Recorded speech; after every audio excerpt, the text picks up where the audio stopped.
3, 2, 1. Tomorrow is June 1st, and what happens every June? Pride. The entire month is dedicated to LGBTQ pride. And Juneteenth is celebrated on June 19th. Nothing's wrong with that, right? So pride has always been a celebration of same-sex couples who for many years hid their attraction because of societal stigma and who can now be their authentic selves. No shame. As Lady Gaga said in her anthem for Pride, I was born this way, or they were born this way, right? Juneteenth was a celebration that was acknowledged for a long time, primarily in Texas. On June 19th, 1865, Major General Gordon Granger, who had fought for the Union, led a force of soldiers to Galveston, Texas, to deliver a very important message. The war was finally over, the Union had won, and now had the manpower to enforce the end of slavery. The announcement came 2 months after the effective conclusion of the Civil War, and even longer since President Abraham Lincoln had first signed the Emancipation Proclamation. Juneteenth gets its name from combining June and 19th. It was actually made a federal holiday last year. So federal meaning the entire nation became educated on the holiday, its significance, and celebrate, right? Wrong. Pride is not about adults being their authentic selves with no shame. And Juneteenth is not about the nation celebrating the end of slavery. These events have been hijacked, distorted, twisted, perverted, and made to be divisive.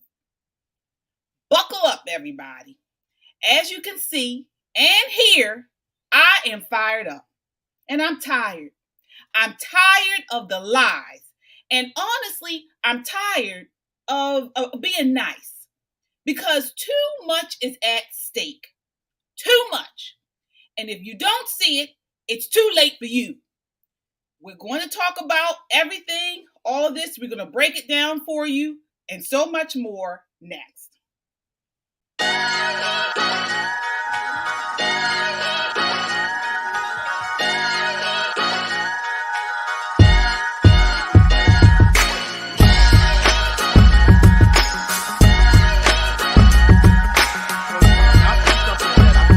Enemy territory here.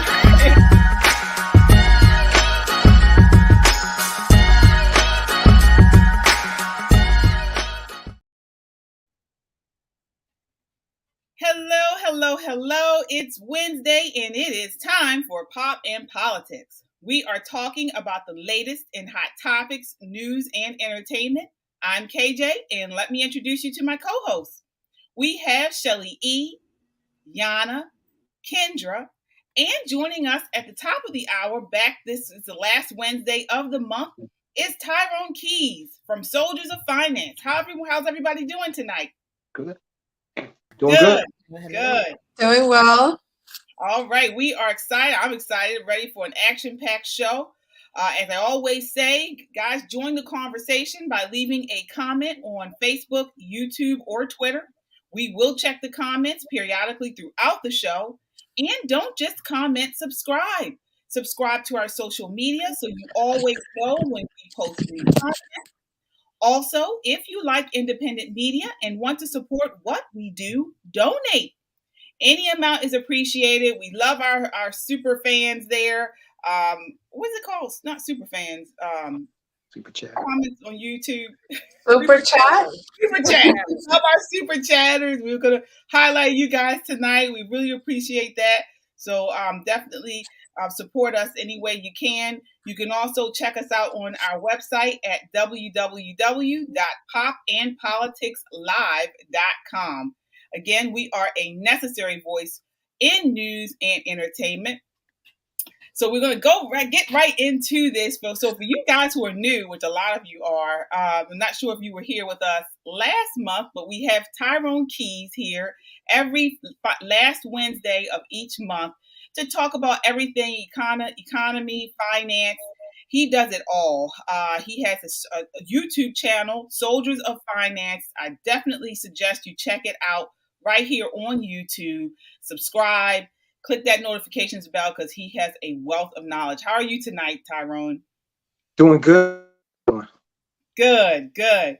We're going to get right into it. We are talking about the debt ceiling, and I know you have a lot of information regarding that. So we know this week the Congress has put forth a bill regarding the debt ceiling. So can you just talk about that a little bit? A lot of people, I don't think, understand what the debt ceiling is and how that makes a difference in American lives. Sure. The media has made a big deal about this process, which they usually do. We go through this periodically, and each time they make a great big deal about something that will inevitably happen. They're always going to come to an agreement.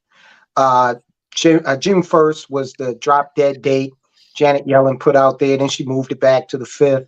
A lot of excitement, a lot of gnashing of teeth. People, the government, we're not going to be able to run the government, which actually sounds great to me. Give them a few weeks off. I think we'd be fine. But essentially what they've done is agree cut spending by 0.2%.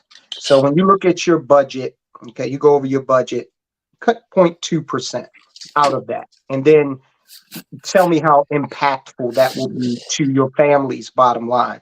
The thing is, the United States, we own the world's reserve currency, the US dollar, the petrodollar.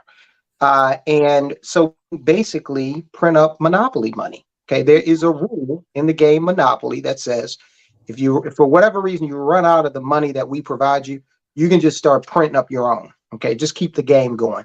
And that is literally the handbook that Janet Yellen and Jerome Powell are reading from. Now, what this will mean for Americans is we kick the can further and further down the road. The dollar continues to erode in value. From 1920 until now, the dollar has lost 97% of its value. So that will culminate in our lives in higher prices, okay, inflation, also higher taxes. Okay, that's good. You're going to see raise because we're spending more money. And the United States doesn't produce anything. The only things that we import are we do import some energy products, but primarily a poisonous culture and war. And, that's about it.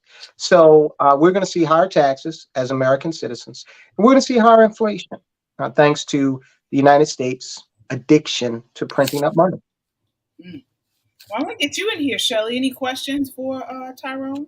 Yeah, Tyrone, I was reading today, and why don't we have a budget?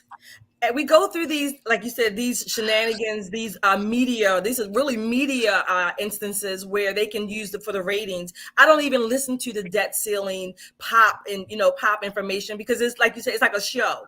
But I know that Congress, from my reading and my understanding, if I'm correct, we haven't passed a real budget. Now, I'm asking you that because as Americans, I still don't understand why millions of Americans, hardworking Americans, why we put up with this. We have to live by budgets in our homes, in our real lives, but we will front our politicians to constantly take advantage and use this monopoly money for their own benefit. It doesn't help us one bit.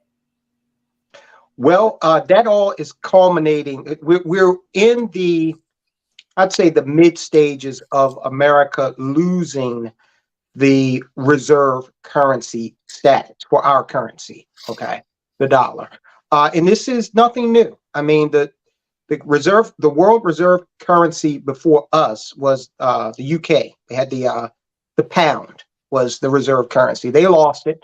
If you want a preview of what America is going to look like economically, take a look at Great Britain now.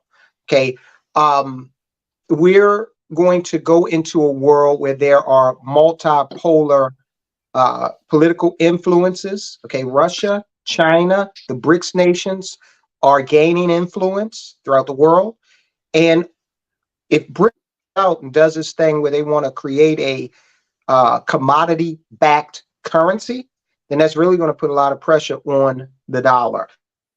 I want to add is the central banks are all buying gold at a prodigious clip. Okay, you haven't seen gold buying like this at the central banks for a better part of a century. And when they're buying gold, they are not buying U.S. treasuries. So I have a follow-up question. You mentioned something about BRICS. Could you just explain a bit more about that? What does that mean? What are those countries? What are their goals?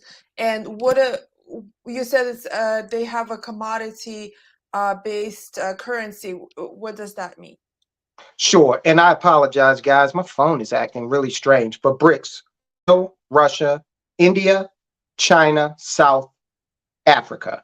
Those are the BRICS countries right now. More and more countries have been applying. They want to say, hey, unlike you, United States of America, with your dollar, the only thing it's backed by is the full faith and credit of the United States. In other words, the IRS's ability to kick in your door and enforce tax policy. The BRICS nations are saying, we want to back it by gold, oil. Saudi Arabia has applied. They are joining BRICS, okay, oil producing nation. They want to back their currency with actual commodities that have a value. So if this phone dies, it's been acting up all day, guys. I apologize. I'm having some technical issues. But those are the BRICS countries, and they are rising to prominence. And so what is your prediction for the future for those countries keep rising and America not cutting spending and maybe raising the debt ceiling? What are your predictions for regular people in America or for the world? Oh, for America, we're going to lose the reserve currency status by 2035. We're going to slip below world reserve holdings of the dollar. We're going to slip below 50%. Americans are going to feel that because the United States will have a blank check. We will not be able to afford all of the lavish military spending and programs that we have. And it's going to result in raising the age of Social Security. All you lovely young ladies are going to find out that you're going to get Social Security later and your benefits going to be less. So don't rely on it. Local services will also be impacted because federal spending will have to contract. That's how it's going to feel here, in addition to increased taxes and inflation. Wow. I got one more quick question. Yeah, go ahead. Based off of Yana's question, I have a more cultural spending. You posted something on your social media, I think last week, about the different groups, who's making the highest income, things like that. Who spends the most? And I mean, I would say recklessly spend, foolishly spend. Who spends the most and on what and why? Uh-oh.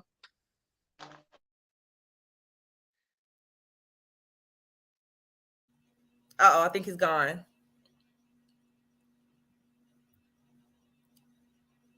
You're muted, KJ. Okay, sorry. Yes, so we lost him there, but he'll pop back in momentarily. Yes, if you're just coming in, we're talking about the debt ceiling fight this week. And so, we had Tyrone Keys here from Soldiers of Finance. He is, talking about the debt ceiling and providing an economic thoughts on it. I was going to ask him winners and losers within that debt ceiling fight, because basically what I've kind of read on here, when they first initially started out for like 97 days, I believe, Biden administration, along with Corinne Jean-Pierre, was right at the White House pulpit saying they would not negotiate on the debt ceiling. She and his team said they would not negotiate with Republicans. And then it does appear that they were, Republicans, forced them to negotiate. So I think that was pretty good. Not much to negotiate out of it because, again, Republicans only have control of the Senate. Was it Senate? Well, and as Tyrone said, it looks like they haven't cut spending by much. Right. All right. Right. And something was going to happen no matter what. If they were going to reach a deal, this is every year. So these antics or this pro forma, they were going to reach a deal. Mm-hmm. Right. Yeah. Yeah, and when we think about it, most of the government is spent on entitlement programs, so Medicare, Medicaid, and things like that. And so, I mean, nobody wants to cut those programs. So not I do. right. I know you do. Yeah, I do. A lot of people do. So we'll definitely see. We'll continue to follow this. So at least we do know. Yeah, I think it would be a good conversation maybe next time about where we can cut the spending, where people think that spending should be cut. I mean, I've heard about so much money being spent on illegal aliens who are here now, and like millions of dollars or even more going into that. And people are upset, even in Democrat regions. So that's something that I think regular Americans are not being asked about. Absolutely. I agree, Yana. All right. Well, moving right along. If you guys are just joining us, we are next talking about The View. So you guys know we talk about The View every week. We do one quick segment on them. We are calling it now The Review. So this is a segment where we comment on the ill-informed lunacy that goes on this show, The View. So there's so much to talk about, but we just don't have the time. So we pick the most egregious distortions and racist filth that they spew. And so this week, of course, if you want to talk about the biggest racist on TV, it's Sunny Hostin. So she is on here this week. She's defending Kamala Harris's poor approval ratings. And once again, she blames everything on race. Take a look at this. This is clip number 1, and then I want to get everyone. She's not really been able to do either, and I feel like she hasn't broken through on major policy accomplishments. And she will, fairly or unfairly, be the most scrutinized vice president in history because she's running with the oldest president running for president. And she's also a black woman. But I think you have to be able to fairly critique the vice president of the United States without just saying it's the color of their skin or the fact she's a woman. But it is part of it. What makes you say that? Well, we're in the United States of America. But like with someone like me saying it, do you think I could have a legitimate policy objection?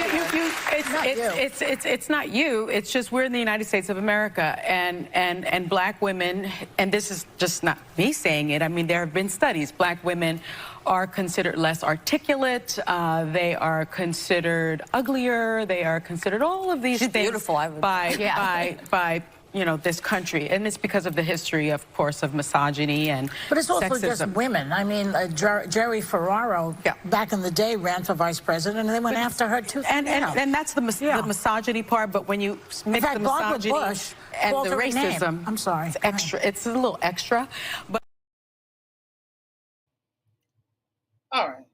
So I want to actually start with you, Kendra, tonight on this. I said, Kendra, if you guys are just watching, tuning in, Kendra is probably, she's very on the left to us. Yeah, I'm left to y'all, but not to all people. Right, I'm more center, friendly-ish. Right. So I want to get your thoughts on this. Do you believe Kamala Harris is not getting favorable reviews and ratings because she's black? No. Okay. She's not getting favorable reviews because they ain't get that student loan situation figured out that they promised. That's why people mad at her. Okay. It ain't got nothing to do with her skin color. It just got something to do with them student loan balances. All right. Want to go to you, Shelley? What are your thoughts here? You see, Sunny, gloomy is what I call her. Where is she coming with this stuff? Well, let me give you a little extra tidbit. It's a little extra here. The fact that she's a black woman, she's still here in America. If America was this place of racism and misogyny, then how is she here on The View? Not only that, there are millions of Africans. I'm talking about real Africans, people that live in the continent of Africa in the various countries that come here legally, I might add, every year. So if America was this taboo place, why do people that look like you and me and people who they say, our ancestry is there, why do they come here? Why do they come here? And they do very well. They do better in a lot of cases than the word salad Kamala Harris's types. Okay. Sunny is full of it. I don't see her getting off her high horse doing a darn thing except being a little extra.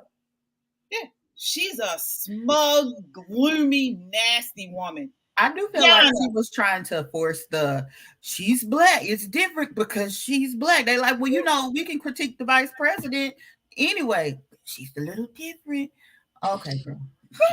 Yeah, Yana, what are your thoughts here? Again, she's talking about, Kamala Harris is not liked because she's a black woman. You agree or disagree there?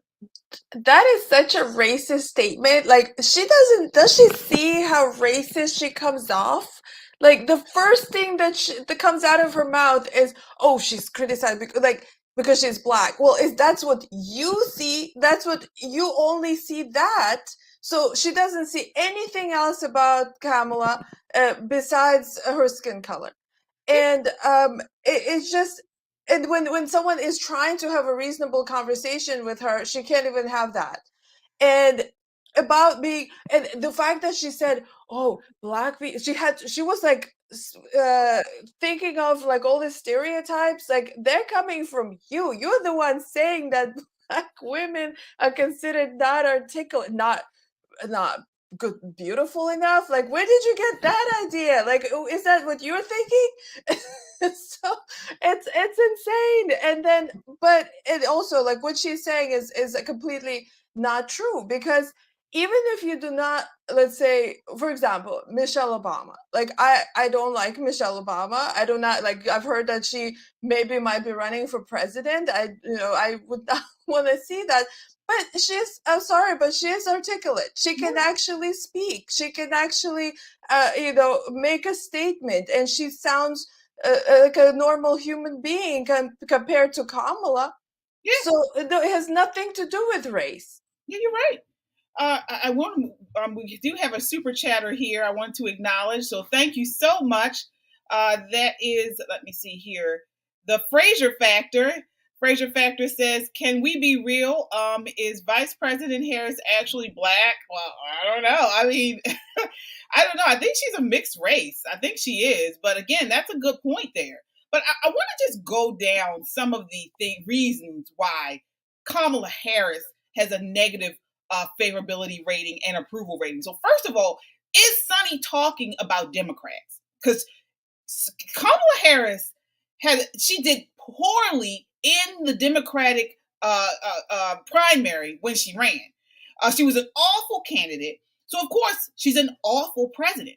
Her neighbors were trash when she was running in the Democratic primary. And when I say that, I mean everyone trashed her there. When CNN last polled the presidential race shortly after the first Democratic debate in June, Harris was on Joe Biden's heels, trailing just 17% to his 22%.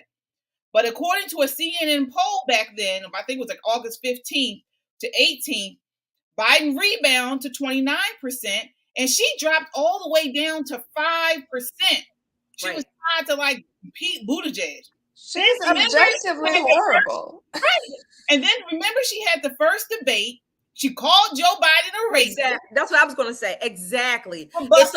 So if she's this black woman being targeted because she's black as a vice P, she said Joe Biden was a racist, but yet she agreed to be his VP. So obviously she thought it was more important to her or more beneficial that she be the VP of a racist. Are you serious? And not only that, Sunny Hostin makes millions of dollars. That's plural, not just one.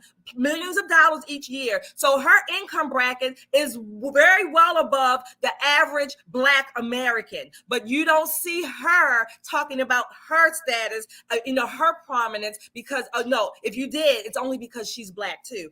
Sunny, get a grip, okay? You're phony, you're fake. You are a $3 bill.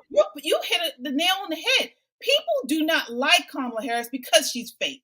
She's fake, she's phony, she's a flip-flopper. And they saw that in the Democratic primary. She flip-flopped on the whole Medicare for all. She flip-flopped on that. Tulsi Gabbard called her out. for her abysmal record as a prosecutor. And then remember when she made up that lie about being she plagiarized Martin Luther King's story about freedom. Remember that? She took flack for that. So I mean, this woman is just she's a phony. And then not to mention her laugh. I mean, goodness gracious, who can stomach that? It makes you want to choke her. She cannot really. It's true. She's not articulate. And No, like I'm not gonna say she's not articulate. That's a bit far. Oh, have really? you heard her Okay, speak? Oh man, come on. Have y'all ever? What does she Clip say that? What does she say that you understand? No. I'm gonna say this. You I'm want to gonna say clip this. two. Play clip 2 to show how articulate of a woman Oh, she Lord is. Jesus. But my issue actually, and I understand what you're saying, Sonny, about there's definitely no way to look at this without adding sexism and racism to a lot of people that probably take issue with her. Mm-hmm. I'm not erasing that. As someone who also has a hard time listening to her do speeches because she has this tendency, they call it the word salad, but where she starts to almost, I don't know if she's going off script and ad-libbing or improving, and if that's the case, she needs to stay on script. If it's her speechwriter, they need to change the speechwriter, because when you're 2 years in, they need to protect her more. Yeah, the clip. Well, I don't need to go to, I was using that clip to show it, and I think everyone's seen it. When she starts to, well, we'll just show the clip then. It's the significance of the passage of time. Right? The significance of the passage of time. So when you think about it, there is great significance to the passage of time. We got to take this stuff seriously as you are, because you have been forced to have to take it seriously. During Women's History Month, we celebrate and we honor the women who made history throughout history. She's reading so a it's prompter. just, yeah, well, and if she's reading a prompter, they need to immediately fix that. You are the vice president of the United States. The administration and the president are responsible for protecting her. Well, I would add that as a lawyer, you're generally told when you're speaking that you speak in threes, because that's what people remember. So if you're going to talk about a car, you talk about the car, the red car, the fast red car. So I think what you just But you don't saw use the definition in the word in the definition. Is this real? Here's my thing. Okay, so I did not believe Vice President Kamala Harris should have ran for president or VP. I honestly, when she was named the VP, I pretty much said there's probably no chance that President Biden would win.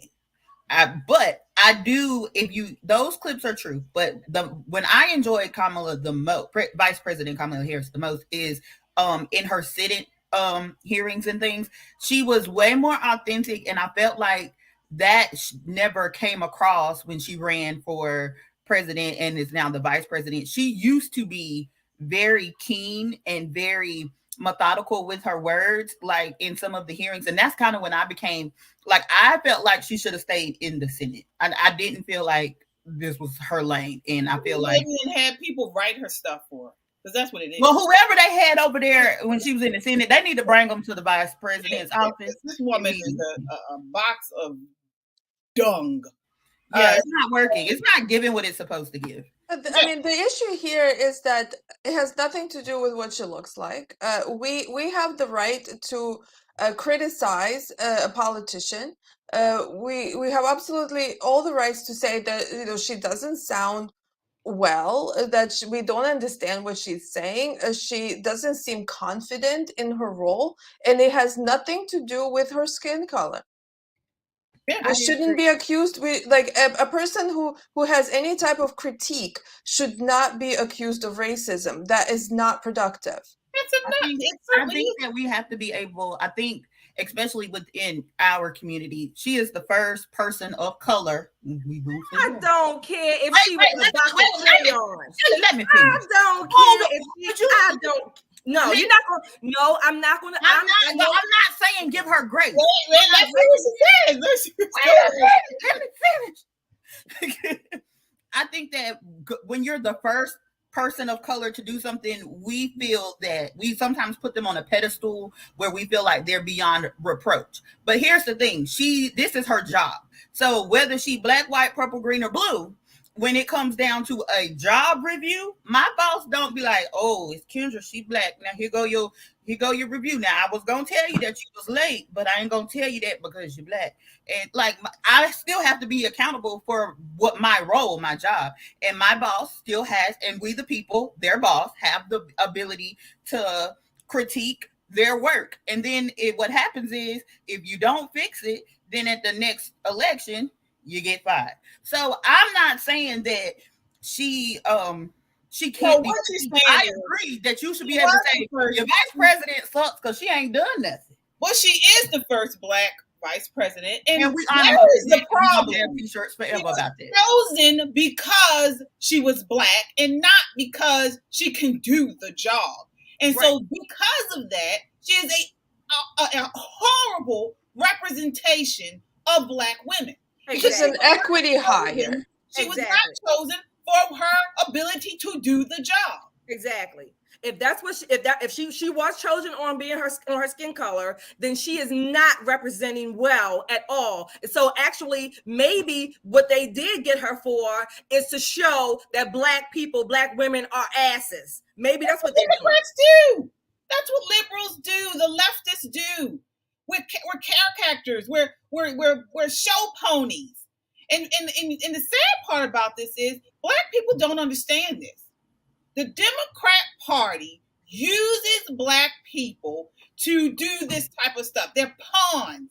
You know, I got into an argument online with someone this week who, you know, really went in on me just because they found out I was a conservative and called me all types of names in the book. All these black people. I can't. And I'm thinking, I'm just like, you're the pawn. I am the one who's thinking out of the box. I am the one who has lived in a democratically run city for decades. The city that we're in, leadership is black. Leadership has all been Democrats for decades. And our city is in decay. So what do? I change course. This is what I do. But what do other people do? They continue to vote the same way. I want to just jump to this before we move on, because I want to ask you, Yana. You, as a white, you know, as a European woman, because you're from Russia, I mean, how does it make you feel to hear Sonny go in on white women? I mean, how do those other women at the table sit with her with a straight face and allow her to say such nasty things? Because let me tell you something. If somebody said this stuff that she says about black women, I would be all over. I don't understand how people just, take it. Oh my God. I'm disgusted by it. Remember that? She compared white women to roaches. She called them stupid for voting Republican. I mean, the list goes on. How do white women, I love people to comment. How do you guys stay listening to this woman? She should be off the air. Right. And I think anyone who is listening to, who is even giving her any kind of benefit or have such thing as white guilt. So that is something that is present in the liberal white people in America. They have they have acquired this guilt, is that they have to accept these kind of statements towards themselves, and that is actually a representation of racism in itself, because that means that when Sonny is speaking that way, I have to be accepting of what she's saying just because she's black. Right. So, but actually that is me being racist if I'm doing that.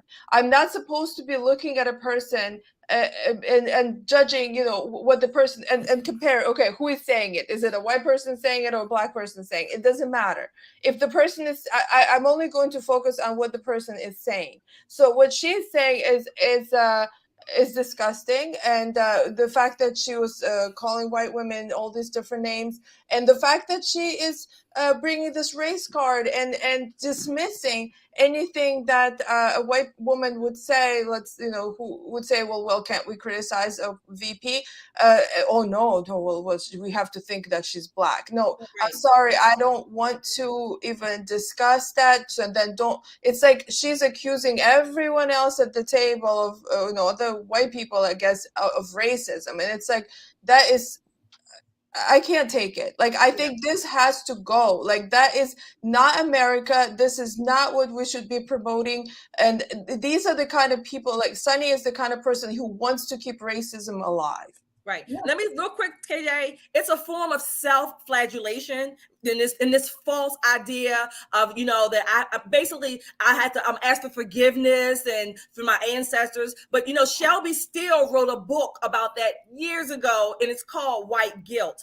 I would ask the audience to go pick it up and read it. Shelby Steele wrote about this, and he's a Black man. I think he has mixed parents, but he says he's a Black man. Okay, fine. But he wrote a book about that years ago. I just want to say that, you know, we love to after this.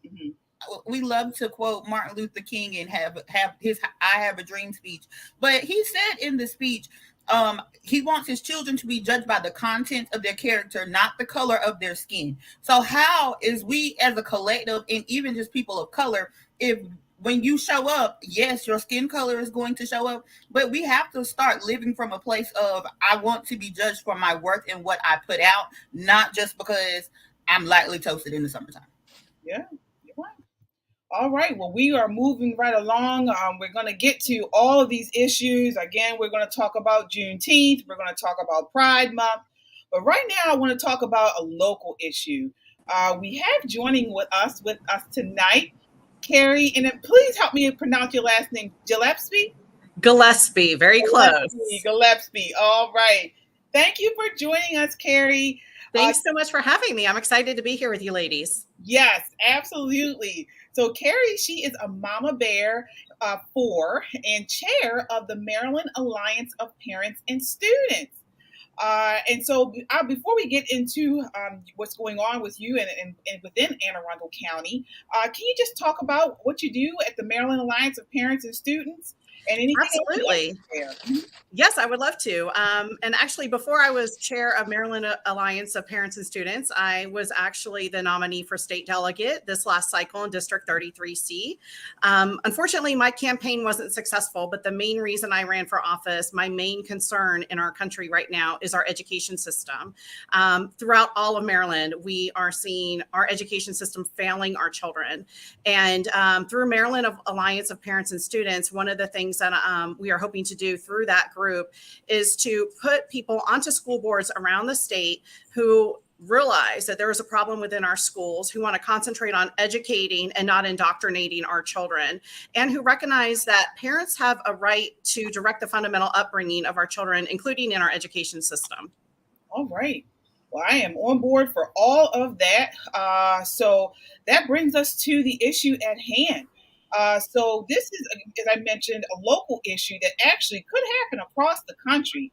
So Carrie is from Anne Arundel County, which is a suburb here in Maryland. I am too. I live in Anne Arundel, so that's exciting. Hi, hello, Anne Arundel. Yes, that's right. How do you do? So yes, so Anne Arundel County is a suburb here in Maryland. And she's actually, we're talking about something that occurred with the Anne Arundel County Board of Education. So they are considering a policy that could limit the types of flags that can be displayed in public schools. So I want to, before we get into it, I want to let you go ahead and explain everything that's going on. I want to show this clip. This is clip 7. Take a look at this.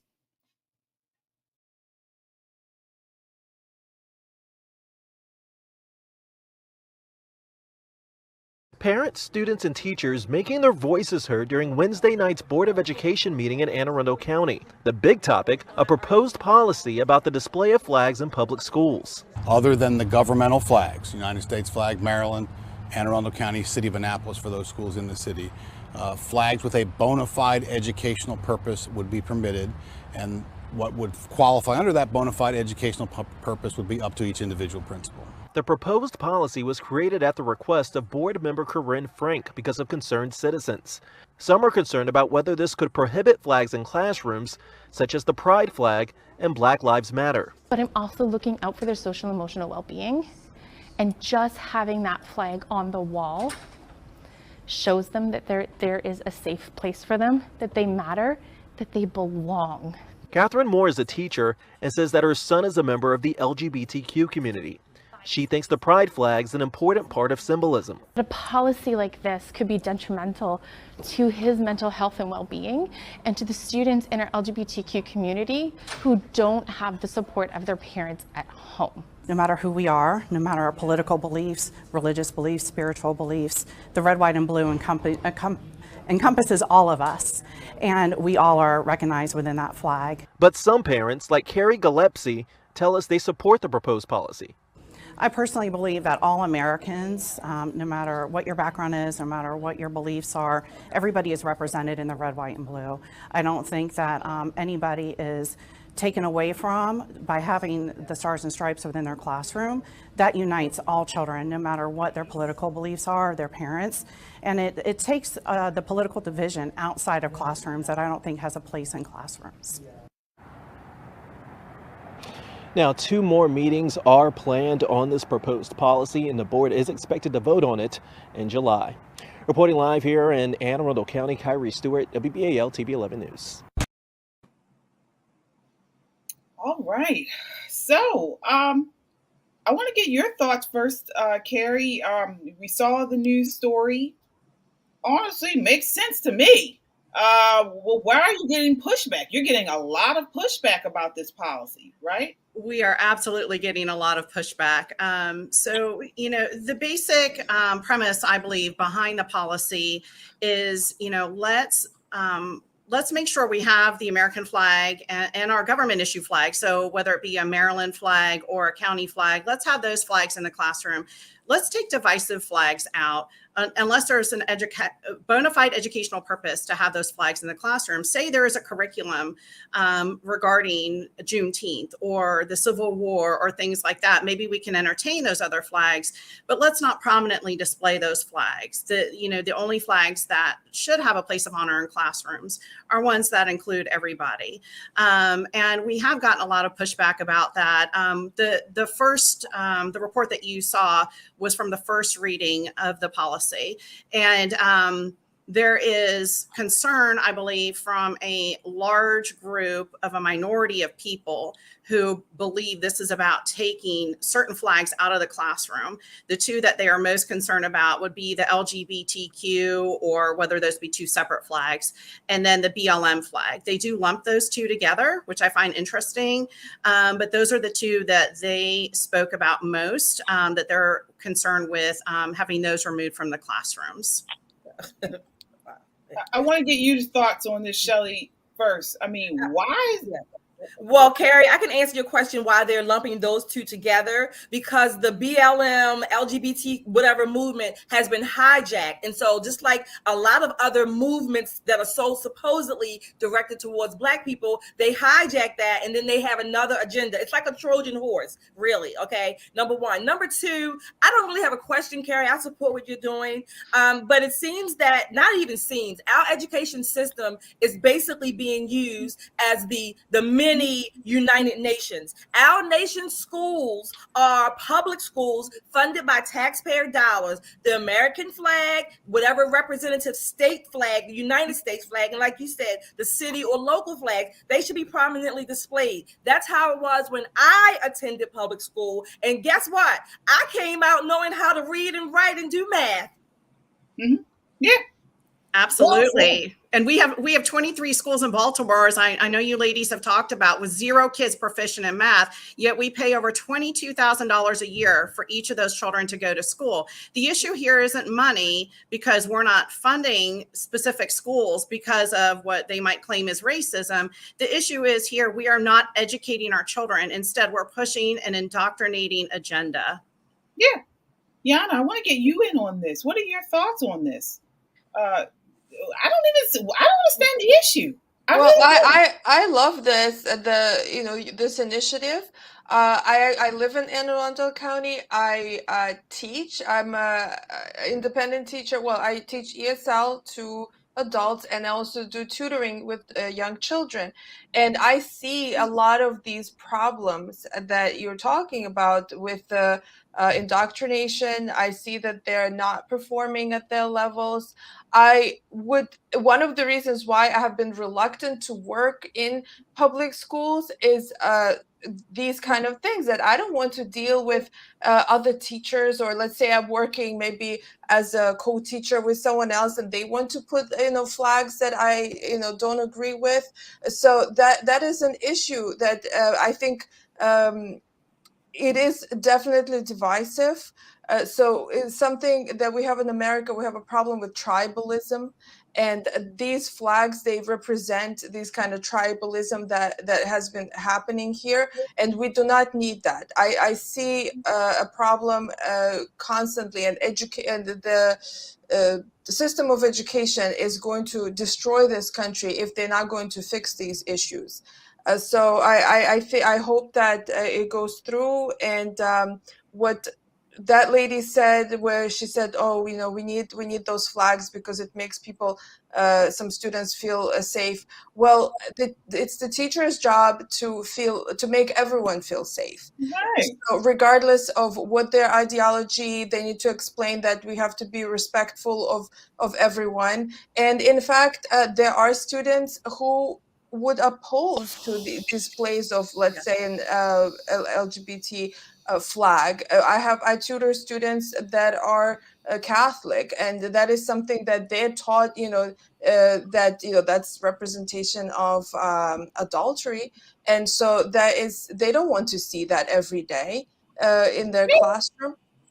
Yeah, I want to get your thoughts on this, Kendra, because I want to specifically delve into that teacher. So there was a kindergarten teacher who was making those comments. Apparently, she has a son that is LGBT, and she said it would cause him mental health issues. What are your thoughts there? How? Okay, so I do actually have a question. So this particular bill, is it just for the display of the flags, like Yes. in students? So if Yes. I wanted to wear a flag on my book bag or something, the rule doesn't have anything to do with that. So you're not stopping anyone from displaying a flag that they choose to be affiliated with. It's just, as far as the school is concerned, what will be displayed is the American flag, state flag, or whatever, county flag. Those are the only ones that the school will put up. Am I understanding? Oh, okay. Yes, so you're correct. So because those other pieces are actually protected, the Supreme Court has actually ruled on that, and they have protected our students' ability to exercise their freedom of speech through some of those options, like you mentioned. The specific issue was involving armbands with protesting the Vietnam War, I believe it was. So children can wear whatever they want. This is just a display of the flags within the classroom. Okay, so I feel like people I don't understand what the problem is, because at the end of the day, the school is for everybody. And if these are the flags that represent everybody that's entering in that building, whatever additional flags that pertain to you, that's your business and your book bag. That ain't got nothing to do. I don't understand what the problem is. I'll tell you what the problem is, and we all know it. Oh, you gonna tell us? So we have a faction of the left who don't see the flag as representative of them, who don't see 4th of July or any of these flags as representative of them. And then so they want to divide us. They want to say, well, the flag doesn't represent me because I'm Black. The flag doesn't represent me because I'm gay, a binary, or whatever you want to call it. And so then this is why they're poking fun at it, and they're calling people who agree with this bill racist. They're calling them racist. They're calling them homophobes, and all sorts of things. When in fact, it's the total opposite. This is ridiculous. Well, this is what I've been saying, that they want to change the country. Right. So this comes from the Marxist idea that our country doesn't represent everybody, and the flag doesn't, and so we need to change everything. In fact, they would love to see the American flag go. They want to replace it with some other flag. And I would also add, part of this is the mindset now that children actually get to make make the decisions? Like, where are the adults? There's no right for a child to have a flag that makes him or her feel included or represented. That's BS. The children are not in charge. They don't get to determine the curriculum. This is what the adults are supposed to be doing. Why? Because adults have supposedly wisdom and experience, and we have gone through those various phases of childhood. So this is a part of that mindset that believes that children should have a seat at the table, and they get to have, you can have your opinion. I'm all for free speech and free thought. You can have your opinion, but at the end of the day, your 3 hots and a cot are paid for by the adults in the room. Stand up and be adults. Find your spines. I'm not talking to you. I have another question. These adults are putting in their issues on these children, and that's what we're seeing. I have another question. So, are teachers allowed to display whatever flags they want to display in their classrooms, or are teachers not able to have, like, in their space? Like, if they wanted to have, even though, we talked about people being able to wear what they want to wear, but if I'm a teacher in that area, if I had a BLM flag on my bulletin board or whatever, is that, are you saying that that's not going to be allowed either? So I actually found it interesting that you use the word their classroom, because they are not their classrooms. They are taxpayer funded classrooms.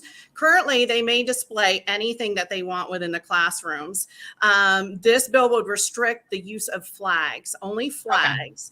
Okay, the so other point I wanted to go back to what Shelley said was there were actually a lot of the people who came out against this policy, who are very vocal, are educators within Anne Arundel County schools. One who is a fifth grade teacher, said that he wants to, quote, display these flags and other flags because it literally opens doors for our students to initiate conversations when they are ready with educators that they can trust. So that teacher is admitting that he wants to open the conversation to sexuality with children and fifth grade students in elementary school who are 10 years old. He wants to be the safe place for that. Many of the educators mentioned having safe spaces, and I would argue that that's not their role. That is the role of the parent, and that is not what an educator is there for. Right. They want safe spaces to put it in these children. That's what they want. Don't get me started on that. Might get nasty. These are taxpayer funds. These are public schools. They're not private schools. They're not home schools in your home or wherever. They are taxpayer. That means my money, your money, our money is funding this. The American flag, the Maryland state flag, the Anne Arundel, Charles County, whatever county you may be in, those flags are what matter. I don't give a damn what teacher, what her student, her son. Take him to a therapist. If he's that daggone fragile, take him to a therapist. We've mentioned, you guys have mentioned about the awful rate of illiteracy basically in our schools. And even though we're putting so much money into the schools, it's because the teachers are activists and they're not teachers. They do not know how to teach. They're not interested in teaching. They want to have these conversations with their 10-year-olds instead of teaching them how to read and do math. So that's what we need to address, is that they're not teaching anything that the kids need. It's intentional, Yana. Exactly. It's intentional. When you think about it, I mean, my goodness, the way that they have been so egregious on the lack of teaching in these schools, you have to know it's intentional. And so as they dumb down the kids, then they have malleable minds to then mold into their sexual deviancy, and putting in these sexualizations and sexuality on these children. And eventual voters too. Exactly. We know it's intentional because the left promotes the idea that children are sexual from birth. Right. Now, come on now. And if people don't get this, we are in we have a very big problem in this country. And let me say, I got a very quick personal story. Another reason I get so riled up about this is because I remember when my child was in public school and I had to pay $9,000 out of pocket so that she can be tutored privately along the school because they were teaching this common crap stuff. So she could be tutored in math along the way, the same during the school year. I had to pay out of pocket and she was in public school. So technically I'm paying twice, right? So, and it was at that moment, at the end of that year, I took her out of public school. So this is what gets me riled up too. I'm thinking about, I'm doubly, triply taxed or whatever. And this is a conversation we have to have about what flag is in the room and our children still can't read and write. Give me a freaking break. That's so true. What struck me the most when I sat at the Board of Ed meeting, I was one of only maybe half a dozen moms who was there. Many Moms for Liberty were there to support this policy. But the rest of the people that were there, I'd say there were about 40 to 50 of them. You could see them in that video they showed, were primarily educators. Why aren't they in there fighting for the betterment of our education system like they were for these flags? Why are none of them saying, look, our kids have fallen so far behind, they fell behind anyway, but because Maryland was the third to the last state to put our children back into school, why are they not fighting for let's catch the kids up. Let's not just catch them up. Let's help them reach their best and highest potential. We owe that to all children in this state, whether they're in Baltimore, whether they're in Annapolis, it doesn't matter. All children should be pushed to reach their highest potential educationally. This has nothing to do with education. We want to see the parents and the teachers fighting for that for our children. And so we're asking if everybody can write in to support the policy, write into policy comments at aacps.org. Please say that you support the proposed flag policy, which is called IS Display of Flags, because we feel like we need to do better to educate our children, and we need to take the division out of classroom. Let's unify these children. Again, it's policy comments with an S, policy comments at aacps.org is where you just email and say that you are supporting this policy. And you said we support the display of the proposed flag policy, which is entitled IS Display of Flags. Okay. All right, Carrie, we will certainly do that. And we will go ahead and continue to list that website there. Again, that's policy comments at aacps.org. And you email there and then you say, we support the display of flags policy. Is that right? Yes, you support it. That you can write very briefly, or you can get into more of why it's important to you. We have a lot of people who are military within our system. We have over 8,000 children in Anne Arundel County schools who are associated with the military. So as the daughter of a veteran, that is something that is important to me, to make sure that that flag is displayed. I don't know if you all are aware, but current Maryland law only requires flags to be issued for all schools and for all classrooms, but it does not require the American flag to be displayed in classrooms. So our tax dollars pay for the flags to be distributed to schools, but it doesn't require the display of it. So we want to make sure that those flags are put into classrooms, again, that unite and not divide kids. Our kids already get so many messages, we all know in culture every single day, that are trying to divide them. Let's take that out of school. Let's get back to the basics and educating, and let's make sure we're uniting our kids by the one symbol that does, which is the American flag. Absolutely. All right, Carrie. Well, thank you so much for joining us. Absolutely. And anything else we can do, please let us know. We will continue to post that email address and hopefully have you back on at a later date. I would love that. Thank you, ladies, so much. Have a great night. Thanks. You too, Carrie.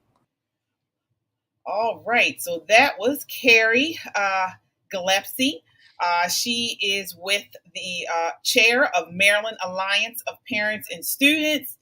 And again, in Anne Arundel County here in Maryland, it's a suburb here in Maryland. She is advocating for a bill to limit the types of flags that can be displayed in public schools. And to display American flags in yeah. every classroom. Yeah, I think that's really great news, and I hope it goes through. I really hope, because that is something that gives me hope when people are actually advocating for something like this. Yeah, absolutely. All right, so we are moving right along to Juneteenth. So again, we are tomorrow is June 1st. So it starts off with Juneteenth is in the month of June. It's June 19th. And we're talking about moving down here to South Carolina. So organized, right, Kendra is from South Carolina. So organizers of a South Carolina town's Juneteenth events have issued an apology for advertising the holiday marking the emancipation of Black slaves with a banner showing only a white couple. Do we have there's the banner there. So that's the Juneteenth celebration, it says. And in there you see a white couple. So they're saying, this is according to the New York Post, the seemingly colorblind promos for Juneteenth GVL's June Mega Fest went viral soon after they were put up across Greenville, sparking outrage and even calls for a boycott. So I have here quoted in the article, it says, "You want to celebrate the depth of Black culture on Juneteenth by putting white people as the face of it," one outraged critic tweeted the organizers. "How were you not aware how problematic that is?" So I want to start off with you, Kendra. You know more about this. This is in your hometown. This is my city, and the city has been in a tussle. Listen, here's the thing. I know that it was done. Well, I know why it was done, but it was stupid. Like, here's my thing. We had the Greek festival just last weekend. They did not have no Black people on the Greek festival stuff because why? Black people ain't Greek. So why are you going to put non-Black people on an event that is highlighting Black people? We're not saying y'all can't come. Just like they didn't tell me I couldn't go get no gyros. The Greek people welcomed me and my money. But they didn't want to put me on their signage because they told me I wasn't Greek. And it's the same with Juneteenth. This is about Black excellence. It's about highlighting the community. Come learn. Yes. Be the promo package. No. And that's where people had a problem. And that's why they've been taken down. All right. Now, let me ask you this. So, as I mentioned earlier in the show, Juneteenth became a federal holiday just last year. Now, I don't know about Greenville, but it wasn't it was not a popular holiday that was celebrated prior to like last year or the year before, at least across the country. Now, right. I was aware of it. They did celebrate it a lot in Texas, but once it became a federal holiday is when I think it really started going all across the country and being celebrated. Is that how it was in Greenville as well? I think not necessarily. You guys always had this celebration every year? No, not to this extent. Mm-hmm. I think what happened was once it became a federal holiday, everybody, was like, it's a federal holiday. Right. Last year, we had a whole festival downtown. It was great. But it was the first time it was truly celebrated. Now, we have had a Greek festival every year. Oh, because maybe the Greeks coming every time. Every time. That's what I thought. Okay. Every time. Yeah. So we have had a Greek festival every year. We have a Hispanic festival. Juneteenth is just a new festival that we're having because it's a federal holiday. So I know that it was definitely there was celebrations. It would churches would do it. But I think once it became a federal holiday, and everybody was like, let's party together instead of doing small things. Now we can make it bigger. And it does. Last year, there was a lot of non-Black people that came out, enjoyed the music, enjoyed the food. Well, Americans are not all Black. Now, we understand that. We get that. But they're not putting me on the job. European, fair skin, olive, Blacks, all white, all Black. Them was white people. They wasn't light skin like me. Okay. Let me tell you Let me tell you why I'm laughing. Okay. First of all, again, to me, this is another example. Juneteenth in and of itself is a beautiful holiday. Like you said, it was celebrated in Texas mostly, right? I'm not taking anything away from Juneteenth, but to me, this is another example of the foolishness. The federal government has to give Black people a holiday, and for the last 2 years now, they all embracing it. They find every reason to party, and it's our holiday. Look, I don't know why they're so upset about the white people being on the banner. You know why? Because a lot of Black people still think of white people as their savior and as their, who they looking forward to. So why shouldn't they applaud them? I mean, Black people keep talking about white supremacy. They make white people supreme. So put all the white people on the banner that they want. Yes, that's what I don't have a problem with it. I think it's a right in your face moment. These are the people who you say have this supremacy over you. So why not put them on display on your holiday that you have just started embracing for the last 1 or 2 years? And all I think that's the problem. It's a big hullabaloo. Whatever. Here's the problem. Because it is a new holiday, like, I think just because I know people personally that are involved in this situation, I think from their perspective, we knew that the city was going to get involved. But it's like, dang, can we have at least can we figure out how we want to pay homage to this? Because like you said, a lot of people didn't know what Juneteenth was. So it caused us to have to do research and learn too. But baby, at this point next year, they're going to have the raisin potato salad cook-off, because that's not. I want to get your thoughts, Yana. What are your thoughts on this? I don't know. So Kendra, you've mentioned something. A lot of people did not know what this was about, what Juneteenth was about. So maybe this was an honest mistake. Maybe this was sent. There was a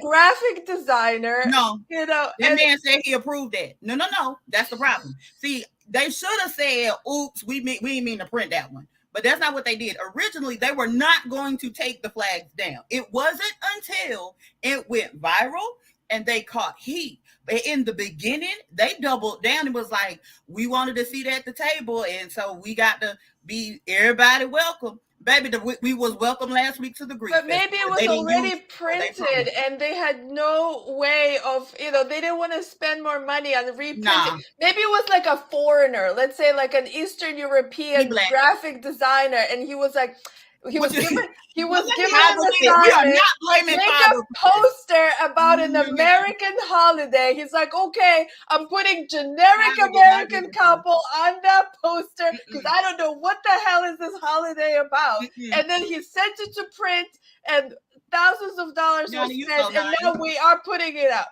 All right, they didn't do PR because, baby, no, that's not what they said. They said, I know, they didn't say that.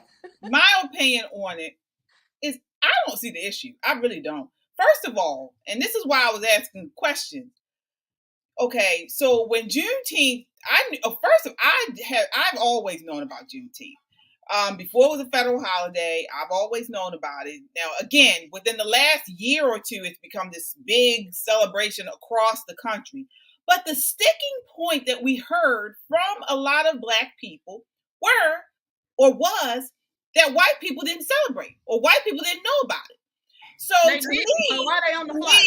the I didn't know either, but they damn so didn't know. And so to me, the idea behind this is about inclusivity. We don't want to be You put these white people on there, you're celebrating a Black holiday, but you're saying this isn't just for us to celebrate. This is for white people, Asian people, all Americans to celebrate. But do you think they're going to use me on the Daughters of the Confederate Soldiers poster? Monolith. Americans are not a monolith. They're not putting me on the Daughters of Confederate Soldiers poster. On here. White people help free the slaves. Black people help see the slaves. It's not about a skin color. But do you think the Daughters of the American Revolution is going to let me be on their flyer next time? Oh, my God. No. They're not. They're not going to let me be on their poster. Because they're not going to want me. What day is KJ? You done seen a Black person on the Daughters of the Confederate? Yeah, but this is a community revolution. It was for everyone. I'm sticking to what I said. But they're not gonna put me on the block. Black people idolize white people. Why not have them on your banner? I mean, how? Black people think here. And to me, it was like, you know, if I was a white person and I saw that, I would look, because you just see somebody look like you. Oh, Juneteenth, what's that? I'll go to this festival and learn about it. I mean, it just brings in more people. We already know it's about, you know, the holiday is about making money. You need your demographic to show up for you. The issue Don't is, you want them to show up? Listen here, you done pissed the black people off. Now they boycott. Wow. Now gonna have 7 white people down there. It's a free party. It's a free party. Black people will be there. Don't worry about that. There is gonna be 7 white people down there tasting somebody's potato salad and having an epileptic fit because they're gonna be like, "Wait, your potato salad don't have raisins in it too?" This is really put them down. If black people decide not to show up, then they're putting a slap in the face on the holiday. They will be there. You know, like I know, black people gonna be there. It's gonna be fried chicken and potato salad, and they will be there. What's happening is they're gonna move the party somewhere else. They'll take the money out of downtown. We got so many parks here. They be like, listen, we ain't going downtown, but we gonna pull up over here and we'll have a whole separate party for us, by us, and let them have that one down there. Well, then there should have not been a federal holiday. Then there should have just been a cultural festival that people choose to do on their own. Which is what it was, Yana, for a long time. What it was. But I personally am not mad because my job, it follows the federal holiday, so I like being off with pay every 2 weeks from Memorial Day to 4th Well, of then July. if the government is going to be sponsoring this holiday, then they can make whatever poster that they like. They can. That's why they took them down. They can. You can put whatever you want up there. I bet you it came down though. But again, wait a minute. The promoters of this thing were black, weren't they? Yep. What is that was the problem. This is so dumb. Roasted. We ain't seen that man on social media since it went viral. That man hiding. I mean, so it wasn't like this was something that was done vindictively. No, it wasn't vindictive, but it was definitely given. I'm trying to fit in with other cultures.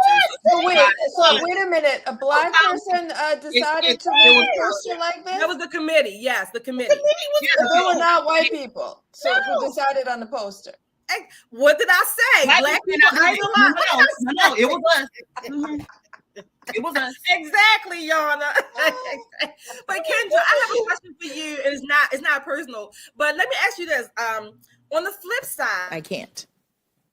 Black people in Greenville, at least, are this upset maybe about the corruption in government, excessive taxes, education, crime? I'm just curious. How do they respond to those things? I will say that for the last month, we have shown up at one of our smaller district school board meetings because they was trying to get rid of their black superintendent with no just cause. Literally, this woman ain't done nothing to nobody. And everybody said that except for this one person who don't have no melanin, and she was on a crusade to literally and they showed up and we showed up. I didn't. I watched online because I ain't got no kids, but they showed up every week to make their point, and she refused to until they started meeting online because they got tired of them coming down there to the school board. But our community is very active. We we're more progressive in theory. The leaders they're more progressive in theory, but our city is pretty much Republican ran. All right, well, we'll continue to follow it. Again, maybe I've lost my black card to the black delegation, but I don't see an issue with it, especially if you're coming from a place of inclusivity and you want to include everybody and educate everyone about this momentous day in history, whether they're Chinese people, white people, black people. It's a good idea to show a multiracial people on this graphic to get more people to come. I don't see that. When the Daughters of the Confederate Revolution lets me be on their promo to information, then we'll see. But they don't have a federal holiday. They got holidays though. I'm just saying. There's no such thing as Daughters of Confederate Revolution. We got Martin Luther King Day. People don't. They have their own organizational events. Yeah, they can do whatever they want. Paid for by their members. Holiday is something that should be celebrated by all Americans. Not all Americans they can celebrate. They just can't be on the flag. No. Not all Americans celebrate the Daughters of the Federation or whatever. You know, not all Americans celebrate Delta Sigma Thetas. You know, there's a lot of people that don't celebrate Memorial Day. Those are private organizations that pay for their own events. They don't get a federal holiday pushed on them and say, now you can celebrate it. Right. I mean, my thing is this. I didn't ask for the holiday. I was good either way. I ain't complaining because I got an extra day off. But it wouldn't have made me no matter. Never mind either way. Why you care about who's on the graphic? Because it's for black. Why? You're not gonna see it when the Greek festival didn't let me be on their promo stuff. So if you're going to, and they was very happy to take my money. My thing is this: if you want to be real, like let the black people have the posters to highlight, and if you truly want to learn, go learn something. But you ain't got to be on the package. Why you got to be holiday? It is a federal holiday. It is a federal holiday. It is for all Americans. But we'll see. We'll continue to follow it. Again, please continue to like, share, and subscribe. Subscribe to our YouTube page, Pop and Politics. We are here every Wednesday night at 8 p.m. I believe we have another super chatter here, the Prager Factor. Thank you so much. It says Pop and Politics will replace the spew. He's talking about the view, but you heard it here first. Thanks again, Prager Factor. All right. So we are moving right along. We're running a little bit behind today. So we're going to be a little quicker on these next two segments. All right. So finally, we've gotten down to what the month is all about. It's not even really about Juneteenth. Really, if you really think about it, it's about pride. Pride. They've already started celebrating it. You can see in the Targets and all of the different places and the flags and they put it on from baby toddlers wearing the onesies. Tell me your pronouns. Tucking it in. Yeah, tuck it in. And now the festivals will start. So we'll see them naked in the streets with everything hanging and slinging in front of anybody with eyeballs, from child to grandma. We'll see it. And so that's what we're going to talk about. How did we get here? So I want to play this clip very quickly, and then we're going to discuss it. This is clip number 6. Take a look. This is from 3 years ago. To say that men can menstruate is a lie, and that is what is said.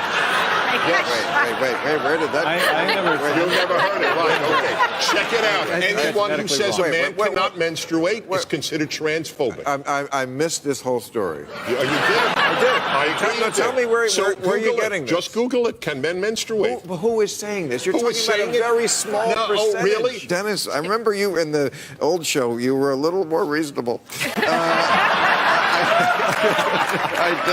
What did I say that wasn't unreasonable? You said that we think that men menstruate and no one does. We never even. Have you heard about it? I'm a doctor. I missed that one, I confess. And this is one of the premier reporters.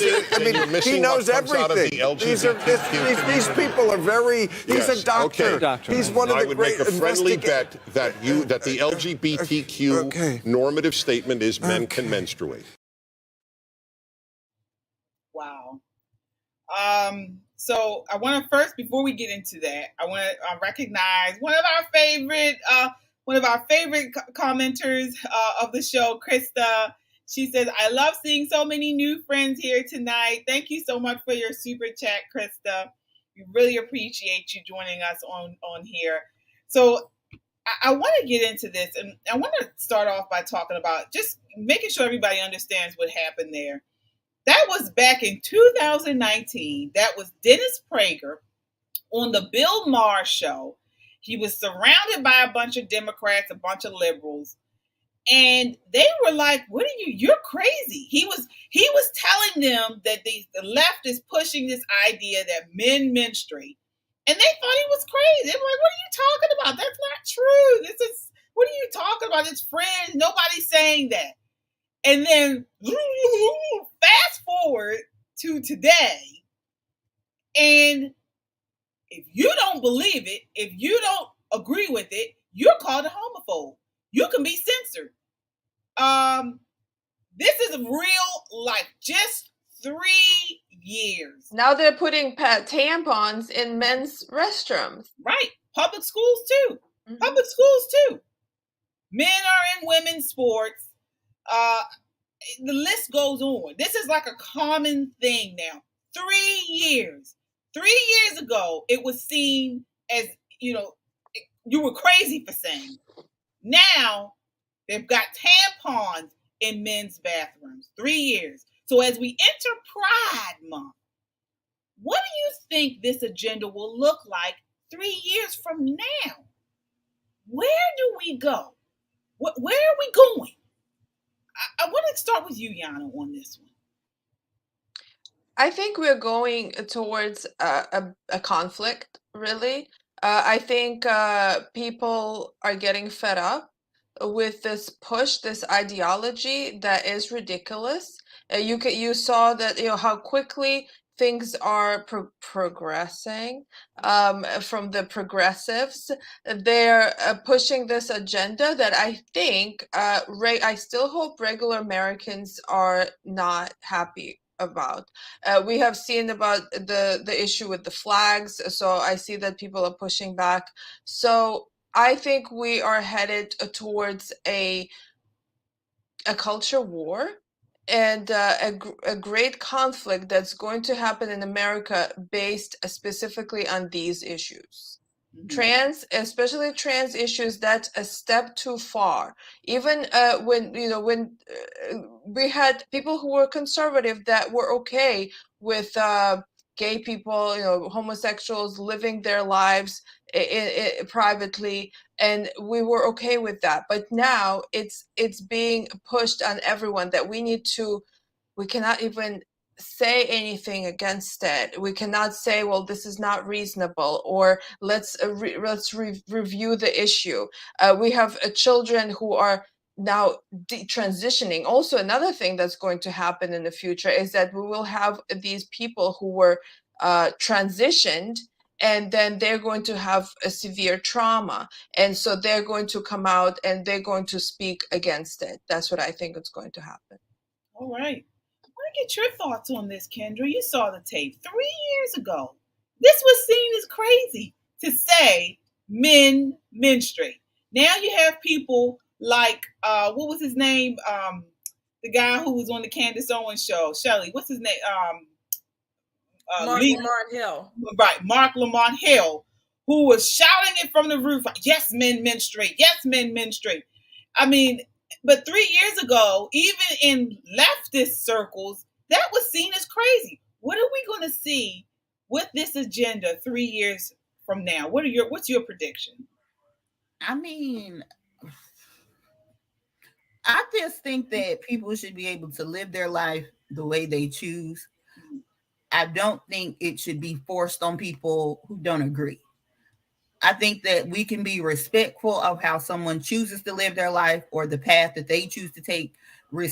That's them. But I don't have to. I mean, we can't say that, it's Pride Month and it's commercial. Stores generally do the same thing for Black History Month.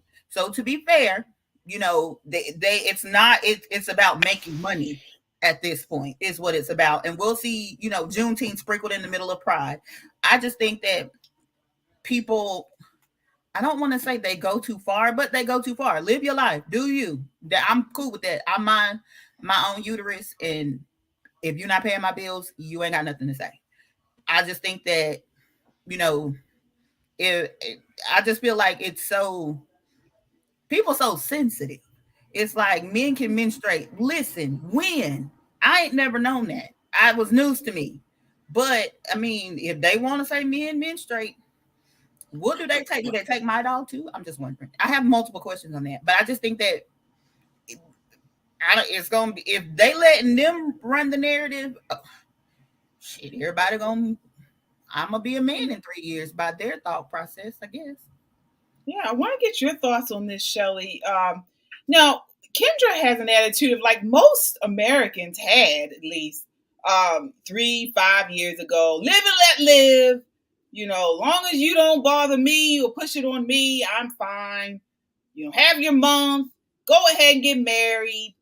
That doesn't affect me and my marriage. And here we are at Men Street now. And Kendra even was saying it's not a big issue. That's what they want to say. Yeah. What are your thoughts surrounding that? And I want to get your predictions within the next 3 years, but do you have any thoughts surrounding that idea? For someone to have that, still have that thought process. Is that something you think is okay? Is that something you think is warranted, or do we need to be stand up against it? So a few things here. Number one, I do think that idea is an American idea. There have been homosexuals, lesbians since time began. They have always existed with us. It's only become, I guess, an issue in the last maybe 3, 5, 10 years when they are putting this agenda onto children, number one. And at the same time, remember, they've always been with us. So families, marriages, single people, we've all coexisted well. And we knew that who was gay and who was not, no problem. But when they want to attack the traditional values of the families, and certainly when they want to indoctrinate children, this is a problem. There is no end to progression. What does that mean? Progress to what? No one asks, what is the end game, right? So that means it can go for as long as it needs to go along the way, causing and contributing to these civil cultural wars, like Yana said. And I do believe that we are going to get to a point in America, not only are we going to have a cultural war, I'm not saying this lightly. I am not saying this in the hopes that it does become that way. We're not talking about just blood as far as men menstruating and bloody tampons. I believe we are going to go through another civil war at some time, and maybe in our lifetime. Again, I am not hoping that. It's a fact, or it's a thought that I have to at least play around in my mind. I hope it doesn't come to that, but it will be much, much more bloody than the blood that we are pretending that men expel from their bodies on a monthly basis. Yeah. I know just from being on the show, we're all conservative. Kendra, she's kind of on the left, but two of us at least. But and I think I may be, because we all, and this is what I love about us, is that we all are on the right, but there are certain situations, instances where we may differ. Shelley, you're more libertarian. Yana is conservative, and I'm concerned. I'm probably more of what you would call evangelical, conservative, whatever. But I was raised by a gay uncle, 2 gay uncles. Okay, I had an uncle on both sides of my mom's side. My mom has a gay brother, and my dad had a gay brother. I never saw them as gay, because it's just, everyone knew they were gay, but it wasn't like something we talked about. It was just, okay, that's Uncle so-and-so. It just wasn't, they weren't in the closet. It was just, they were gay, and that wasn't what I saw in them. Now, every time I turn on the TV, every time I go out my door, all I see is gay. I don't see a man, a woman, families. Everybody is like, look at me, I'm gay, I'm gay, I'm gay. Or I'm same sex, or I'm trans. It's everywhere. And so if you look at the natural progression of the left's policies and agenda, it's clear where this is headed. So we talk about 3 years from now. Ideas have consequences. They have pushed and advocated for certain premises about the malleability of sex, and now have opened the floodgates. They are pushing the idea, or they have pushed, that love is love, Children are sexual beings from birth who can make decisions regarding their sexual preference and genders as young as toddlers. We've talked about this on the show. So they will eventually push the idea that they can consent to sex with adults.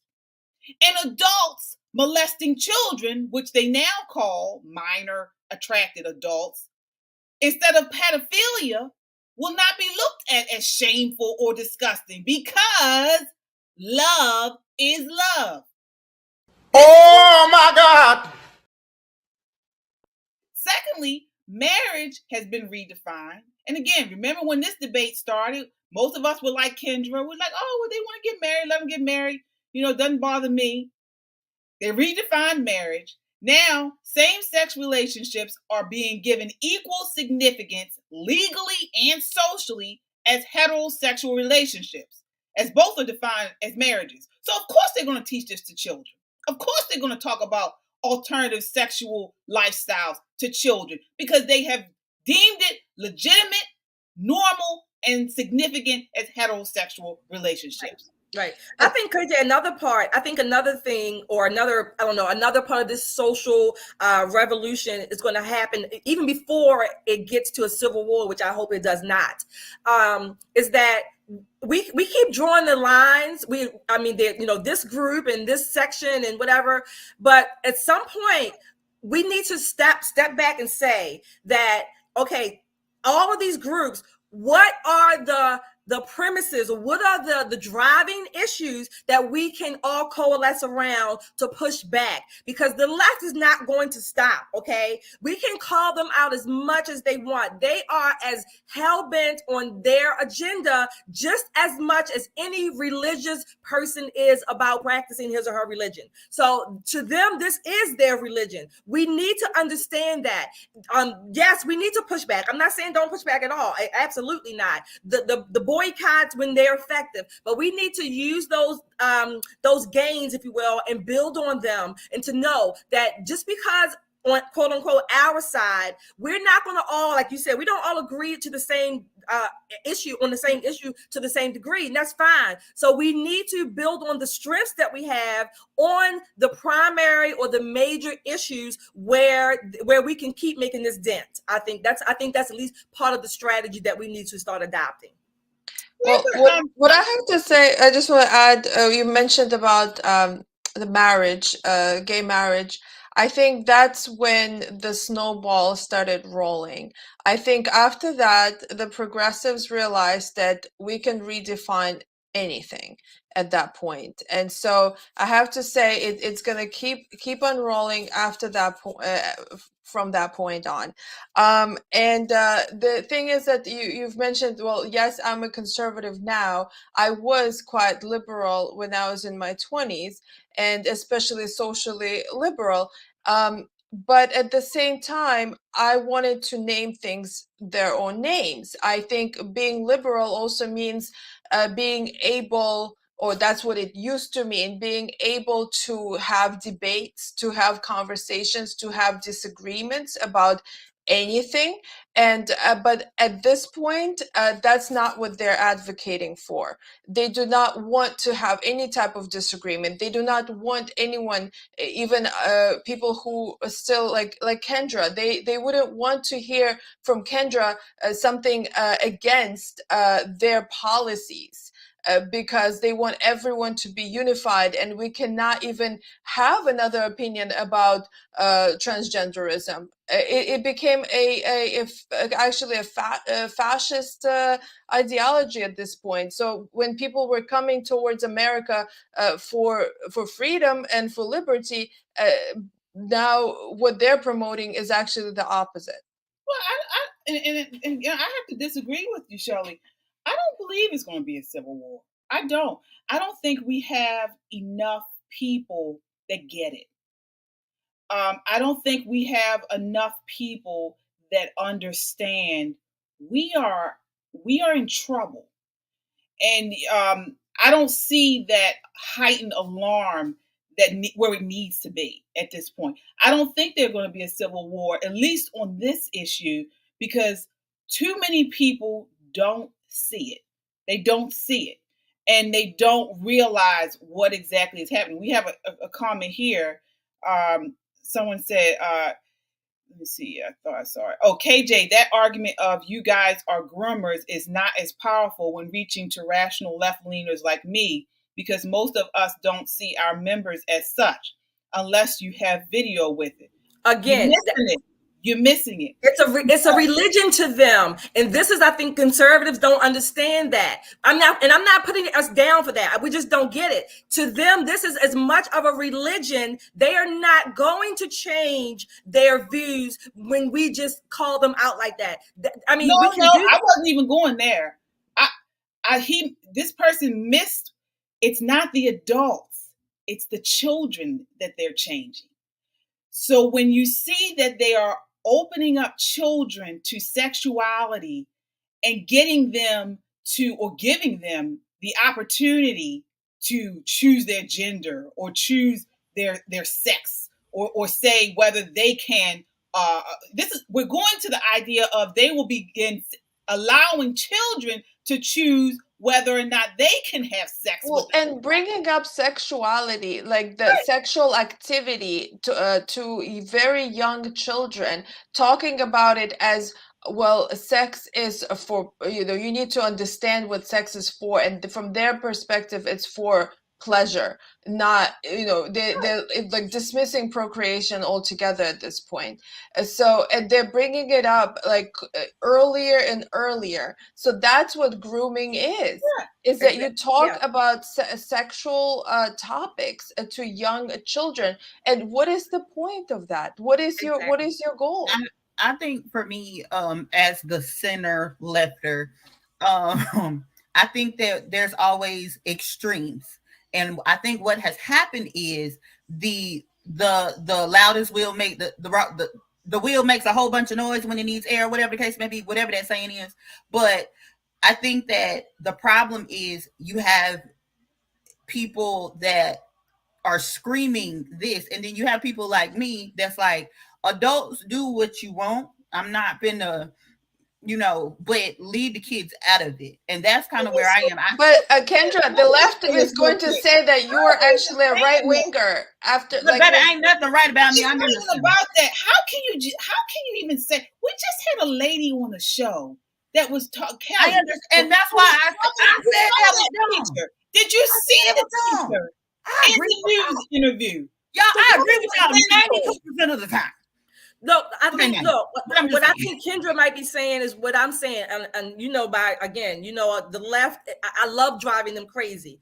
The point is that I think we, on our side, all four of us and more of us, what we don't quite understand, and I'm not using this as to like castigate anyone.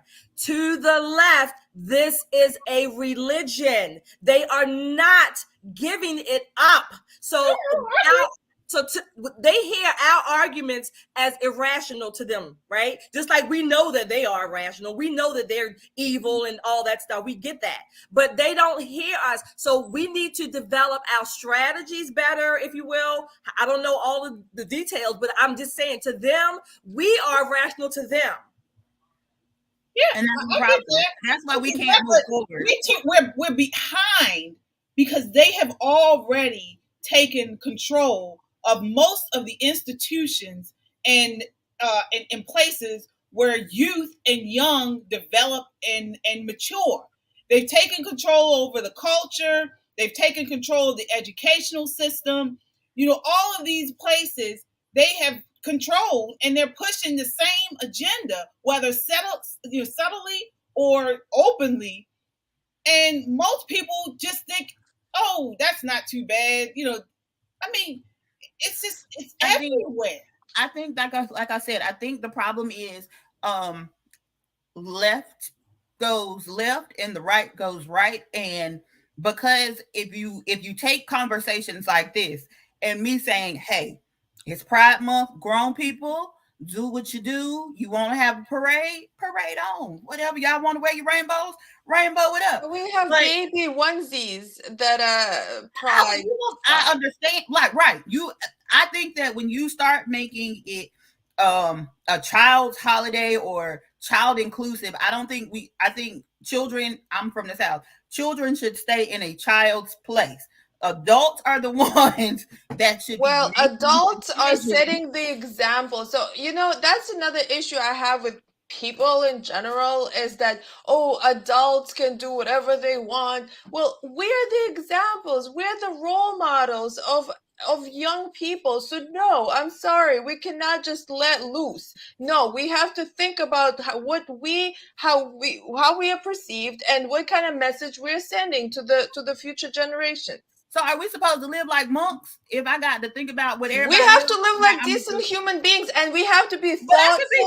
We have to be thoughtful of what kind of message we are sending to the future generations. That's all. Here's the thing: you're almost saying that if I, as a grown woman, am LGBTQIA, y'all know I ain't none of the alphabet, but if I was, that I'm in some kind of way not a good role model because I am perceived because of the perception of my sexuality, I think that diminishes the thought and the impression of people. Because you have the right to do you have the right to do whatever you want, but your behavior is going to affect other people, no matter what, either positively or negatively. Ourselves, then we live for other people.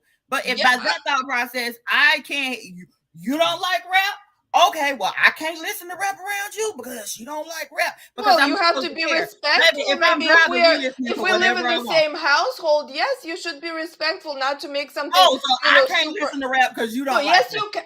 Okay, but you have to be reasonable about it, right? I mean, I've lived in a group. You should be reasonable too. You should be reasonable. If I'm reasonable and I got to think about you, well, you can't blast your music. You know I like rap music. You should think about me and the fact that I want to listen to my rap music. I mean, that's a reasonable thing to say. Right? We're not talking about what people do in their own homes. We're not even talking about this stuff. Is going way beyond privacy and the privacy of your own home. Nothing is private anymore. And number two, it is an alternative lifestyle. We've gone away from that. It's an alternative lifestyle. Love who you want to love. If you whatever you want to do, but it is not the norm. It's not. And this is when again, 5-10 years ago, when again, we've always coexisted, but when you start attacking the norm, then you're going down again, families, the children, then this has gone off the rails. These are the lines that have been drawn. So again, it's going to get worse, I think, before it gets better. And that's basically what I'm saying. Yeah. All right. Well, we do have to go. We have to be extra long tonight. So we do have to go. We did have one more story that we were going to discuss, and I know we don't have really time to go into it, but I did promise someone that I would at least touch on it because this is something that happened here in Baltimore. So just very quickly, I want to just let you guys all know about the man who was attacked outside of the pro-life outside of Planned Parenthood this week. So this, I believe his name is Mark Crosby, I believe. Mark Crosby, and I forget Dick, the other guy was Dick something, I forget. Yes, this was here, right in Baltimore, literally maybe 15 minutes from me. According to a police report, he's a 73-year-old man and an 80-year-old man were attacked outside of Planned Parenthood, right on North Howard Street. The Planned Parenthood building shares a wall with a pro-life pregnancy center.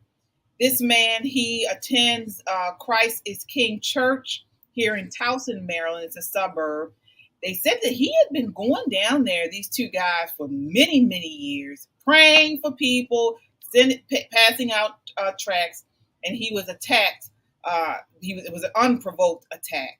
So I just want to ask everyone, if you're praying for people, please keep him in your thoughts and prayers. I don't have the information, but I mean, the guy's eye socket was pushed up in his head. I mean, he's got some serious injuries. Yeah. So from what I last read, at least for now, hopefully it's temporary. He has lost some sight because of the damage there. But one of the things that it brought home, if you will, for me is that I used to volunteer at that crisis pregnancy center. Now, they were not at the Howard Street location, but I remember the days when I volunteered when we were, there was 3 different locations in Baltimore. I remember we were on the boards and at the meetings praying and talking about having one central location. And just a few years ago, they opened up downtown right next to a Planned Parenthood, right? So it was very, not only was it sad, it was angering to see that. And we're talking about the cultural wars. This is emblematic of that, right? That you cannot have 2 differing thoughts about an issue without one being savagely attacked. This brought home as clear as it can be, the conversation we just had. Right. Yeah, and not only that, but elderly. I mean, who is the elderly men? They were in their 80s. When I lived in the city in DC, every time I went out for lunch break, there were all these Planned Parenthood advocates standing outside, passing out flyers, like on every corner. And they were fine. They were safe. Nobody was attacking them. Yeah. So it's really, really sad. And that's what I'm talking about. This is going to be a war. Yeah, I don't know. I mean, I'm right there with you guys. We will see. We've set our predictions 3 years from now. So we will come back to this and see where we are actually 3 years from now. I do hope it's a little more positive than what we thought. But I do not think it will be. So we'll continue to follow that. And we got plenty more Pride Month in June. So I'm sure there'll be plenty more to talk about. So this does bring us to the end of the show. Thanks so much for watching. Continue the conversation by checking us out on YouTube, Twitter, Facebook, and Instagram, and subscribe. Definitely subscribe to YouTube if you haven't done so already. Share this broadcast, send it in a DM or an email, and tell people that they have to check out this new podcast. We are an independent media, and each time you subscribe, it helps make our voice that much stronger. We are a necessary voice in news and entertainment. Also, if you have an interesting opinion or perspective, whether it's on the left or right, and you think you want to come on and talk with us, chat with us for a segment or two, certainly send us an email. Again, you can email at go to our website, www.popandpoliticslive.com/contact. Send us an email and we'll read it over. And if we're talking about a certain subject or if it's something that's in our wheelhouse, we will certainly have you on, whether you agree or disagree. So again, we look forward to seeing you next week. Until then, count your blessings and live a life of purpose. Good night.